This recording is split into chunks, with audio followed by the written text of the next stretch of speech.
औज़ुबिल्लाहिमिनश्शैतानिर्रजीम बिस्मिल्लाहिर्रहमानिर्रहीम। अस्सलाम वालेकुम डियर स्टूडेंट, आई होप आप सब खैरियत से होंगे। जी बेटा, आज 10th mathematics unit 2 quadratic equations and inequalities, ये चैप्टर नंबर 2 है बेटा। ये हम डिस्कस करने लगे हैं। इसमें पहले बेटा हम डेफिनेशन करने लगे हैं। इसके इंट्रोडक्शन में फ़र्स्ट डेफिनेशन है ये हमारे पास अलजेब्रिक एक्सप्रेशन की। An algebraic expression is a combination of constants and variable joined with the sign of arithmetic operations। Constant और वेरिएबल्स को, कांस्टेंट बेटा जैसे ये 5 है जिसकी एक वैल्यू फिक्स हो, 5 है, 2 है, 7 है, ये कांस्टेंट नंबर्स हैं। वेरिएबल बेटा जिनकी वैल्यू चेंज हो जाए from person to person, 3x is equal to, for example अगर हम 9 लिखें तो ये इक्वेशन बन जाएगी सिंपल 2x माइनस 7y। अगर इक्वल टू का साइन नहीं है तो ये क्या है, एक एक्सप्रेशन है जिसमें कांस्टेंट्स और वेरिएबल के दरमियान अरिथमेटिक ऑपरेशंस हैं, प्लस या माइनस के ऑपरेशंस हैं। इसमें बेटा जिस नंबर के साथ कुछ नहीं होता, सिंपल एक नंबर है 5 4 3 2 1, ये कांस्टेंट नंबर्स होते हैं। x और y वेरिएबल्स जिनकी वैल्यू चेंज हो जाए। वेरिएबल के साथ जो नंबर लिखा होता है, जैसे ये 3 लिखा हुआ है तो ये 3 क्या है हमारे पास, कोफिशिएंट है। 3 उसका क्या है, कोफिशिएंट्स। अगर हम क्या करें, कांस्टेंट्स और वेरिएबल्स के दरमियान अरिथमेटिक ऑपरेशंस अप्लाई कर दें तो उसको हम क्या कहते हैं, अलजेब्रिक एक्सप्रेशन। ये फर्स्ट डेफिनेशन अलजेब्रिक एक्सप्रेशन की।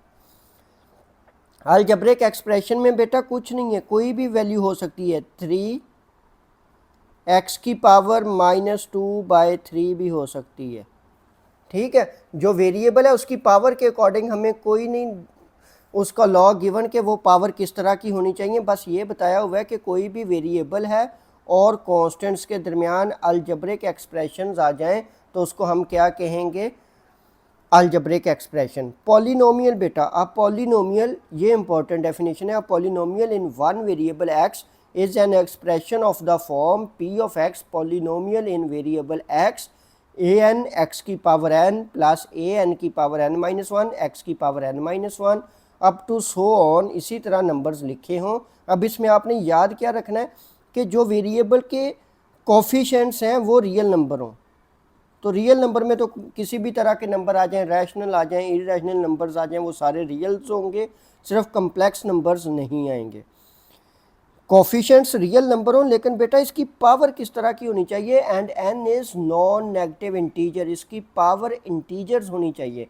अगर वो इंटीजर नहीं होगी तो वो अलजेब्रिक एक्सप्रेशन तो होगा लेकिन पॉलिनोमियल नहीं होगा।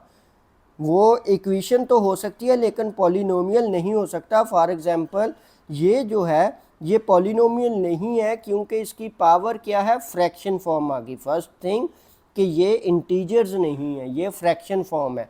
अगर फ्रैक्शन फॉर्म ना होती, फॉर एग्जांपल x की पावर -2 भी आ जाए +7, तो फिर भी ये पॉलिनोमियल नहीं बनेगा क्योंकि इसकी पावर में नॉन नेगेटिव इंटीजर नहीं है बल्कि नेगेटिव इंटीजर आ गया -2, तो फिर ये पॉलिनोमियल नहीं होगा। उसकी पावर क्या होनी चाहिए, पॉजिटिव इंटीजर होनी चाहिए। If a n not equal to 0, मतलब जो पावर है उसका जो कोफिशिएंट है वो 0 अगर हो गया तो वो पूरी टर्म ही 0 हो जाएगी। Then degree of polynomial is n, उसकी जो पावर होगी वो डिग्री होगी। अगर ये मैं +2 लगा दूं तो इसकी पावर क्या होगी, +2। अगर इसके ऊपर +5 हो, जो हाईएस्ट पावर होगी वही हमारे पास क्या होगी, उसकी डिग्री होगी। For example 5x square -7 plus -x plus 7 is a polynomial of degree 2। ये एक पॉलिनोमियल है जिसकी डिग्री क्या है, 2 है।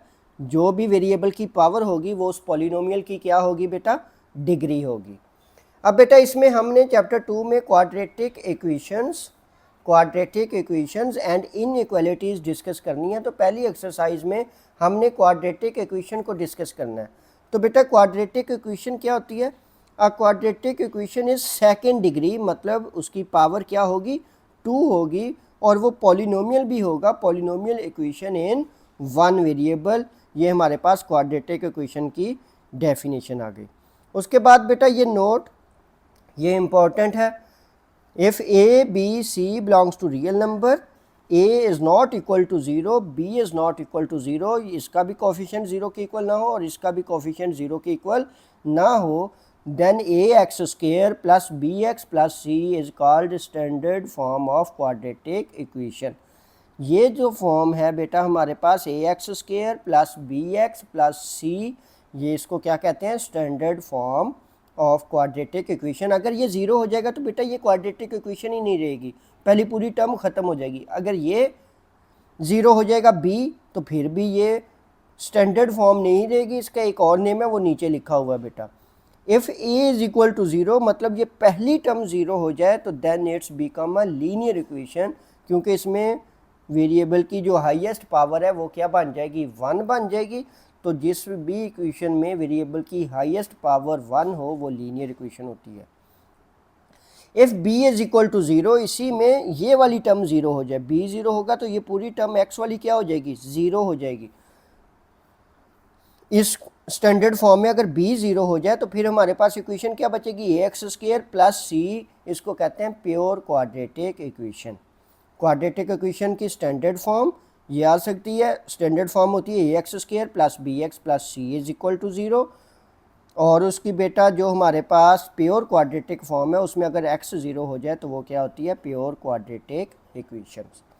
इसमें बेटा अब क्वाड्रेटिक इक्वेशन को सॉल्व करने के तीन मेथड हैं, हमने अगली एक्सरसाइज में सॉल्व करने हैं। पहला मेथड है फैक्टराइजेशन मेथड, हमने पहले भी किया हुआ है, मिड टर्म ब्रेकिंग।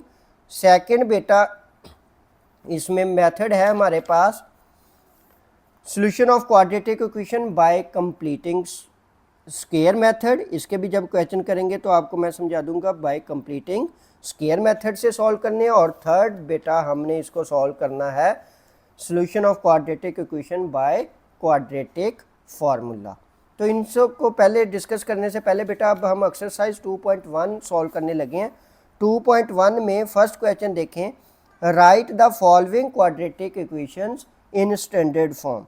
हमारे पास क्वाड्रेटिक इक्वेशंस गिवन है, हमने उनको स्टैंडर्ड फॉर्म में राइट करना है। इसके बेटा 6 पार्ट है। Exercise 2.1 question number 1, right in standard form.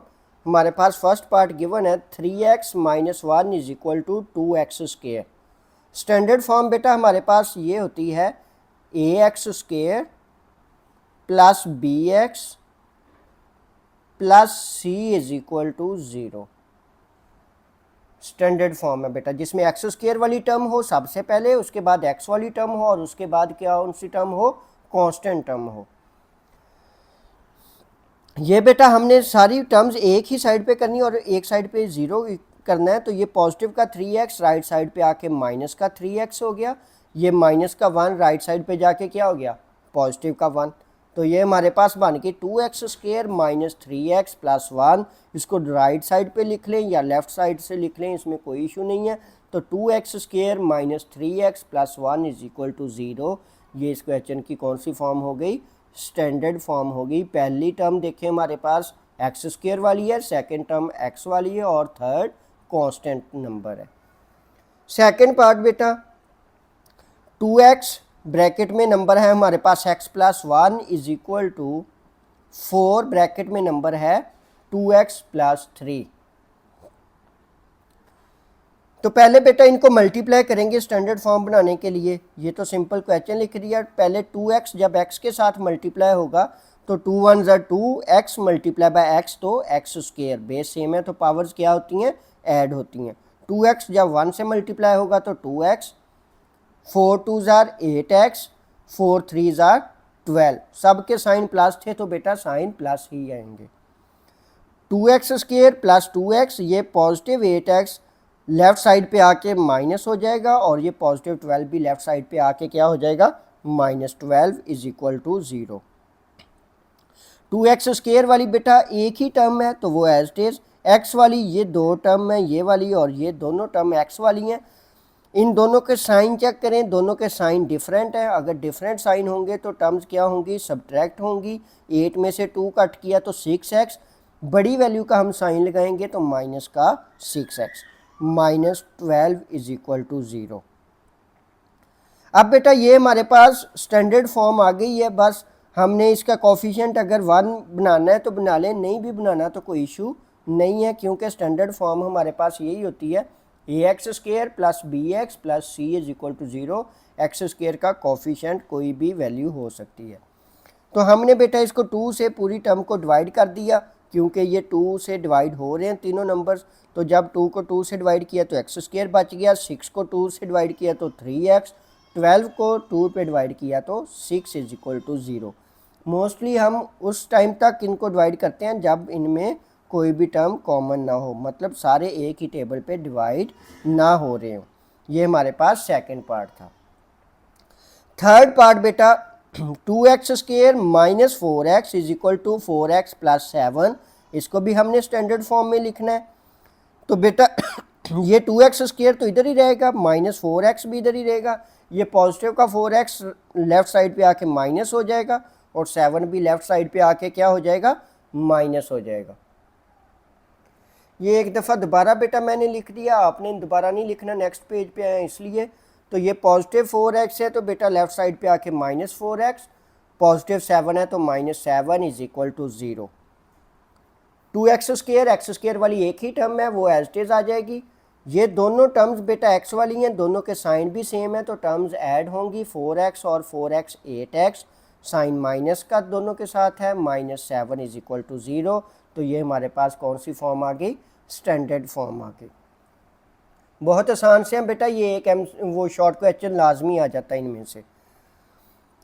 Fourth part है 4 ब्रैकेट में 3x minus 2 is equal to 9x²। ये आपकी पिछली पुरानी बुक्स में भी था, यही फर्स्ट क्वेश्चन इसी तरह का था कि हमने उनको स्टैंडर्ड फॉर्म में लिखना था।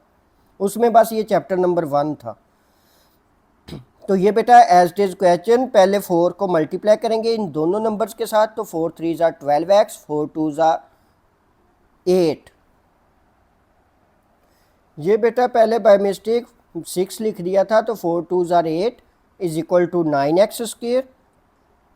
ये बाय मिस्टेक पहले 6 लिखा हुआ था बेटा, तो ये 8 आएगा। ये 9x² हमने x² वाली साइड पे सारी टर्म्स करनी होती हैं। तो ये प्लस का 12x है तो राइट साइड पे आके -12x, माइनस का 8 है तो राइट साइड पे आके +8। अब बेटा ये राइट साइड पे लिख लें या लेफ्ट साइड पे, तो 9x² plus 12x plus 8 is equal to 0। ये तीनों जो टर्म्स हैं एक ही टेबल पे डिवाइड नहीं हो रही, इसलिए नहीं डिवाइड किया। ये तो 2 पे डिवाइड हो रहा है, ये भी 2 पे डिवाइड हो रही है, लेकिन ये 2 पे डिवाइड नहीं हो रही। तो ये हमारे पास आंसर आ जाएगा फिर 9x² plus 12x plus 8 is equal to 0। तो ये हमारे पास उसकी कौन सी फॉर्म आ गई, स्टैंडर्ड फॉर्म आ गई। फिफ्थ पार्ट बेटा 2x plus 1/x is equal to 5 minus 1/x where x is not equal to 0। जब x इज इक्वल टू 0 हो जाएगा तो ये अनडिफाइंड हो जाएगा। हमने ये तो कंडीशन गिवन होती है कि x is not equal to 0। हमने इस पूरी इक्वेशन को सॉल्व करना है। 2x plus 1/x is equal to 5 minus 1/x। तो ये बेटा फ्रैक्शन फॉर्म है, तो फ्रैक्शन में डिनोमिनेटर में जो टर्म होती हैं वो हम एलसीएम लेते हैं। तो अब डिनोमिनेटर में एक ही टर्म है दोनों साइड पे, वो x है, तो इसका एलसीएम बेटा हमारे पास x ही आएगा। तो हम पूरी इक्वेशन को क्या करेंगे, x के साथ मल्टीप्लाई कर दें या फिर इसका एलसीएम ले लें, एक ही बात है। तो हम क्योंकि मल्टीप्लाई करना ज़्यादा ईजी है तो हम पूरी इक्वेशन को क्या करेंगे, x के साथ मल्टीप्लाई कर देते हैं।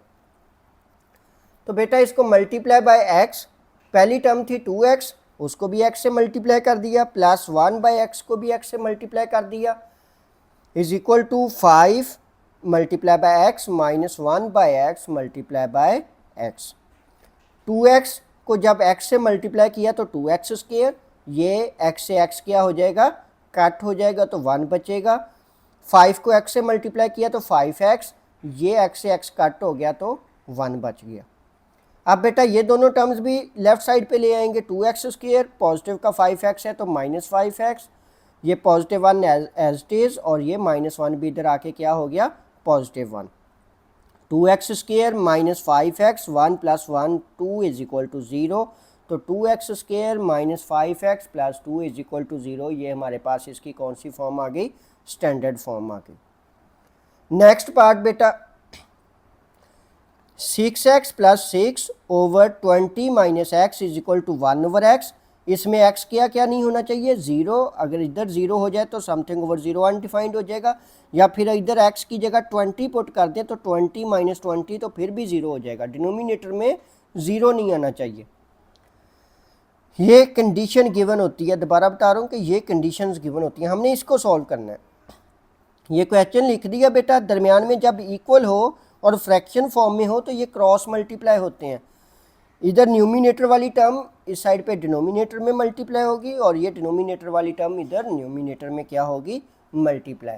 तो इनको बेटा मल्टीप्लाई कर दें।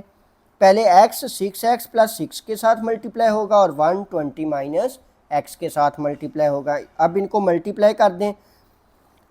x मल्टीप्लाई बाय 6x तो 6x स्क्वायर प्लस x को जब 6 से मल्टीप्लाई करें तो 6x। 1 बेटा इन दोनों नंबर्स के साथ मल्टीप्लाई होगा तो उनमें कोई चेंज नहीं आएगा क्योंकि 1 मल्टीप्लिकेटिव आइडेंटिटी है। अब ये दोनों टर्म्स बेटा हम लेफ्ट साइड पे ले आए। माइनस का x था तो पॉजिटिव x, पॉजिटिव 20 था तो minus 20 is equal to 0। 6x square 6x plus 1x तो 7x minus 20 is equal to 0।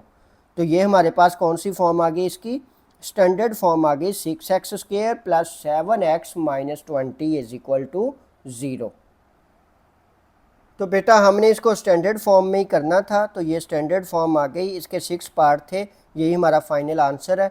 तो आज हमने एक्सरसाइज 2.1 का फर्स्ट क्वेश्चन सॉल्व किया और 2.1 में क्वाड्रेटिक इक्वेशन की थोड़ी सी हमने थ्योरी डिस्कस की है। मुझे उम्मीद है बेटा आपको इंशाल्लाह ये समझ आ गई होगी, और अगर अभी तक आपने चैनल को सब्सक्राइब नहीं किया तो प्लीज़ चैनल को सब्सक्राइब भी कर लें और बेल आइकन के बटन को भी प्रेस कर दें ताकि हर नई आने वाली वीडियो का नोटिफिकेशन आप तक पहुंच सके बेटा। थैंक यू, अल्लाह हाफिज़।